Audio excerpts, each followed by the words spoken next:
Okay, since last night, with the Trump joint session speech, a storm went through Ohio and pretty much fucked up my entire city. I think they cleaned it up mostly while I was at work. I didn't really notice any damage in the morning. I did notice this fuckload of branches on somebody's lawn on the way back. That was barely on their lawn. It was practically taking up half of the street. And I think that's a metaphor for what's happening right now with Attorney General Jeff Sessions.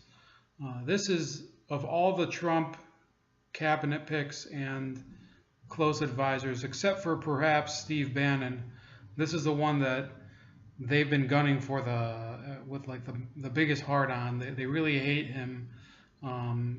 They try to portray it as if it's because of some sort of a racist past that he has. There's been almost no verifiable proof of anything racist in his past. If anything, he's probably unusually not racist for somebody who's been involved in Southern justice system in the past 50 or 60 years. You know, you could have expected somebody to actually have been, you know, in a country club that excluded black members, or you could have expected him to have. I mean, I think he's old enough. He would have been old enough to probably have protested against integration or something. That's the type of. So, what are they trying to put up now against him? And look, I mean, it could be true. It could be. It really could be true that he's a Russian spy. That this guy is a plant, and that he helped the Russians throw the election for Donald Trump. It really, really could be true. The thing that they're trying to bring up is that he testified in Congress that he had no contact with the Russian ambassador pertaining to the 2016 campaign. And in some cases, I think they're trying to say that it meant that he had no contact at all with the Russian ambassador or anybody in the Russian government. I think that this is a standard that the Republicans, unfortunately, allowed themselves to be boxed into. That's why the Republican Party is such a massive failure, that they have these people in their ranks that really have no concept of what reality is. The Russia is not a friend of the United States. Agreed. Russia is a country that has been trying for the past 16 or so years to regain its power as either the second most powerful country in the world, or, you know, equal to the United States or more. Yeah, that's agreed too. The issue that I'm trying to figure out is, how is it that we're not supposed to have relations with a country that, first of all, we had relations with Russia during the entire Cold War. That's why it was a Cold War, because while you can say that the relationship was not friendly, you're still talking about a relationship. To say that you can't meet with the ambassador for Russia, that's kind of preposterous. We have a horrible relation with China, by the way. Does that mean that what is the ambassador from China here to do? Is he here to, you know, look at, you know, watch Washington Nationals games, you know, go to baseball games, or is he supposed to, you know, what else do they have in Washington, D.C.? Is he supposed to go to that fucking huge golf course on the other side of the Potomac? I forgot what it's called. Is that really what? I think that's on Andrews Air Force Base. They have some massive golf course. I don't remember where it was, but I do remember there's something like insane out there. Like it's probably, it could be its own state. That's how big of a golf course it is. Is that what the Russian ambassador is here for? Now, don't get me wrong. I'm not saying go and pal around with him and have drinks and you know, just talk about everything to your heart's content. What they're trying to bring up is that he had 2 contacts with him. And it's the same thing that they did with Michael Flynn. And with Michael Flynn, I think the problem was that he bungled his response to it. He claimed that he didn't speak about anything that was related to the sanctions or something. It was sort of, you know, when the Trump administration buckled and forced him to resign, it might have been a bad strategic move, even though honestly, this guy should have really just shut the fuck up to the Russian ambassador.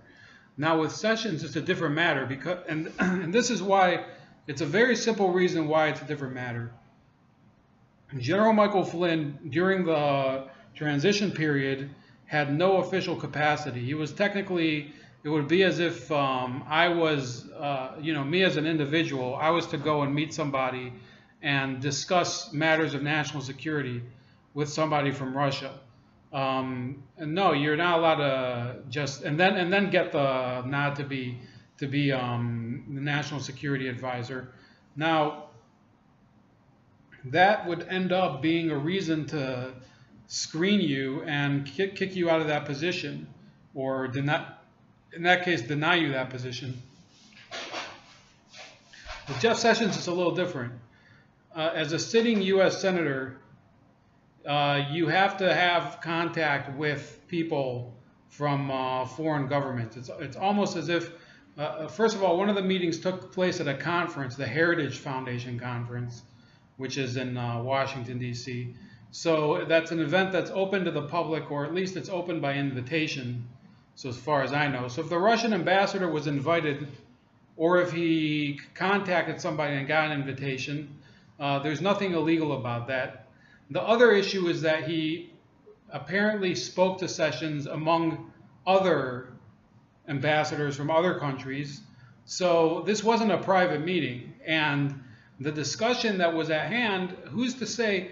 The real question is if it had to do with the campaign. Now, what could Sessions possibly give beyond, the fact that so he's a member of the Armed Services Committee. So are they accusing him of giving information relating to the U.S. military?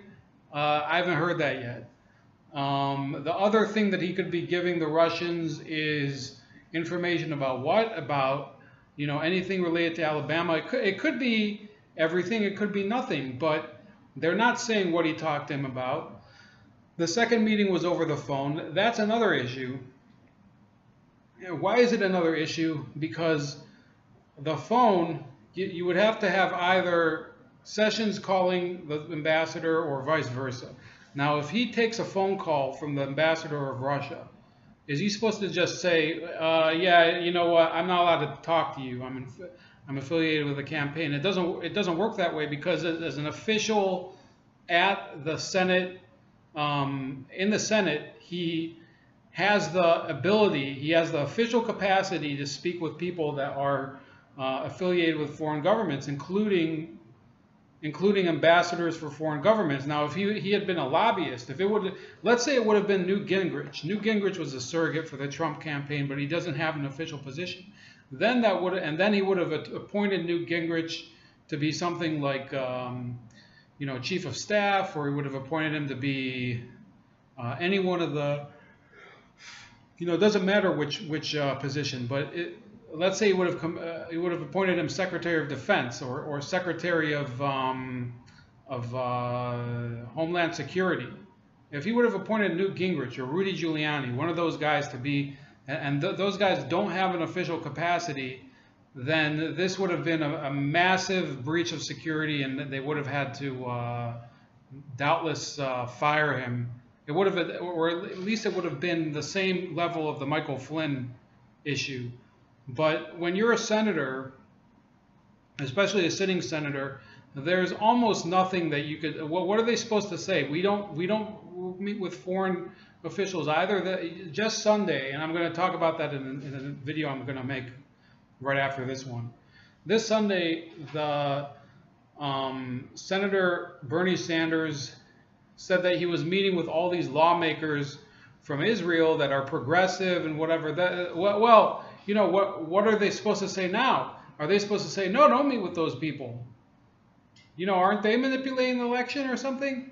Well, that's not the way it works. If you're a senator, you're allowed to meet with people from foreign governments. It's part of your job. It's part of the issue of doing your research, or at least formulating a policy. Now, I'm not going to say that this clears him 100%. My opinion isn't worth nothing. I don't have that big of an audience. And I don't think that anybody, I mean, I'm not a lawyer, I'm not a legal scholar, but they're going to have a hard time really. First of all, they're going to have to find records of what he said with those with that Russian ambassador at those meetings. And if they find that, the real question is going to be why they were spying on a sitting senator during his meetings and everything. First of all, because he has the official mandate to have those meetings anyway and take those phone calls as a senator. So if they're bugging him, if they're leaking his information, if they're doing all of that, that's actually a grade above what happened with the Flynn issue. The bugging of Michael Flynn was also an issue. I think Michael Flynn was kind of dumb for just doing those phone calls anyway to the Russian ambassador.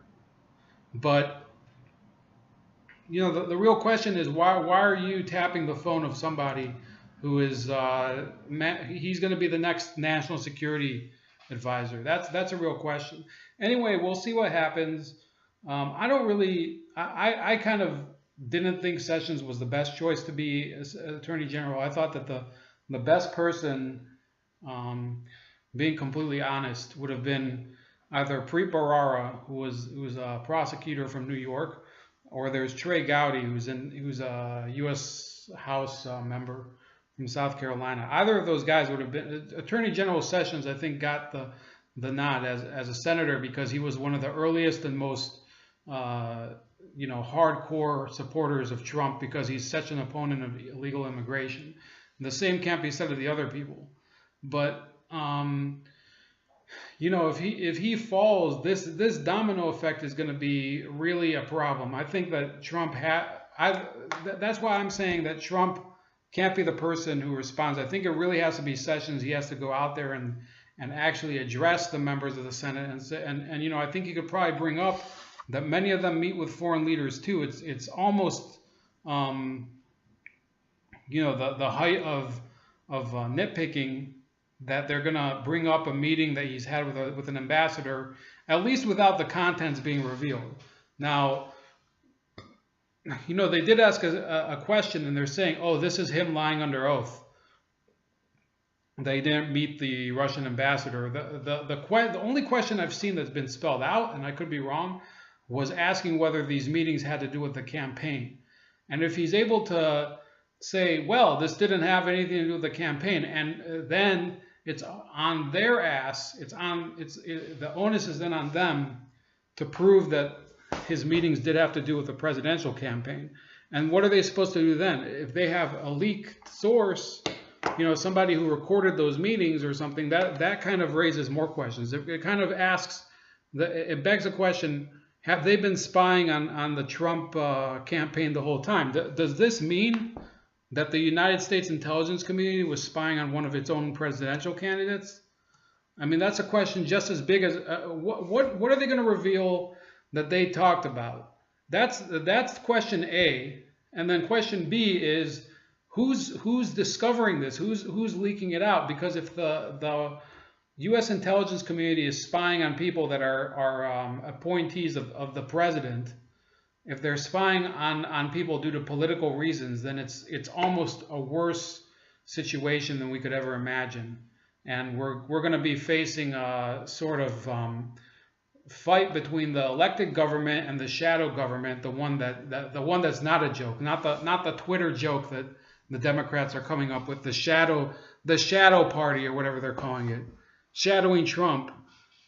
This is the real shadow war. The people that are coming out and leaking things that they've never really cared about until now. I was just looking at this article that I'd heard about, this topic that was going on for 8 years, that the LA Times is sitting on a tape about Barack Obama relating to his sitting at a table with these Palestinian officials or not Palestinian officials, this academic from he now works at Columbia. His name is Rashid Khalidi. And listening to some crazy speech where the guy's like haranguing the Israelis or the Jews or something. That they never wanted to leak that. And there's actually, I'm going to post a link to it. their whole explanation is that they have to cultivate sources. Well, what are they doing now? They're leaking all this crap now about Donald Trump. Where's all their concern about cultivating sources? So they're picking and choosing when they want to uphold journalistic integrity, as they did during the Obama era, and when they want to reveal the truth. As difficult as bitter as the truth may be, you know, they never wanted to reveal it during the Obama administration. It was a complete cover-up. They were doing his work for him. And if you think that this is me just covering up for Trump, it's really not. It's really an issue of we're seeing our intelligence community just play politics instead of doing its own job. That's one of the reasons that you know, Kucinich and all those wackos back in the 2000s, all the people that the leftists, they should have heeded their own words. Because what does this mean? That if they can choose the president, if they can choose who's going to be in charge, then in reality our elections are going to be worth less than they are now. We're going to see a complete a lack of public engagement in the elections from now on. It's going to be even worse than 2016 if this type of thing keeps happening. And I think that these Republicans like Lindsey Graham and John McCain have kind of shown that they really don't have any respect for democracy. They just believe that they're the oligarchy, and that all paths to power have to lead through them. So that's it. This is Ramon, Bold Like a Leopard, and I'll see you pretty soon. I'm going to try to make another video tonight, and have a great day. We'll see you around the bend.